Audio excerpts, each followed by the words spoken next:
లోకాయుక్తగా తన 5 ఏళ్ల పదవీ కాలంలో కేసుల్ని చాలా వరకు పరిష్కారం చేశామని జస్టిస్ లక్ష్మణరెడ్డి తెలిపారు.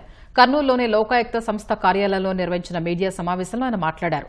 తన పదవీ కాలం ఈ నెల 15వ తేదీన ముగుస్తుందని లోకాయుక్త జస్టిస్ లక్ష్మణరెడ్డి తెలిపారు. లోకాయుక్త చేసే పనులు ఉప లోకాయుక్త చేస్తారని వివరించారు. లోకాయుక్త పదవీ కాలము చట్టం ప్రకారం 5 సంవత్సరాలు నిర్దేశించబడింది.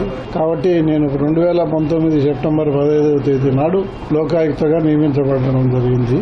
రేపు 15వ తేదీకి నా కాలం 5 ఏళ్ల కాలం పూర్తవుతుంది. కాబట్టి లోకాయుక్త చేసే విధులన్నీ కూడా ఉపలోకాయుక్త గారు నిర్వర్తిస్తారు. కాబట్టి ఈ లోకాయుక్త పదవి ఖాళీగా ఉండి మేము కేసులు వేయలేము అని అనుకోవాల్సిన అవసరం లేదు.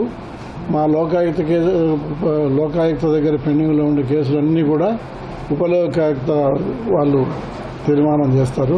అదే మాదిరి ఫైలింగ్ కూడా యథాతథంగా ఎట్లుందో ఎవరైనా కేసులు వేయాలనే వాళ్ళు మా దగ్గరికి వచ్చేయడం కానీ, ఆన్లైన్లో కానీ, వాట్సాప్ల ద్వారా కానీ కంప్లైంట్లు వేసేవాళ్ళు అవి రెగ్యులర్గా వేసుకోవచ్చు.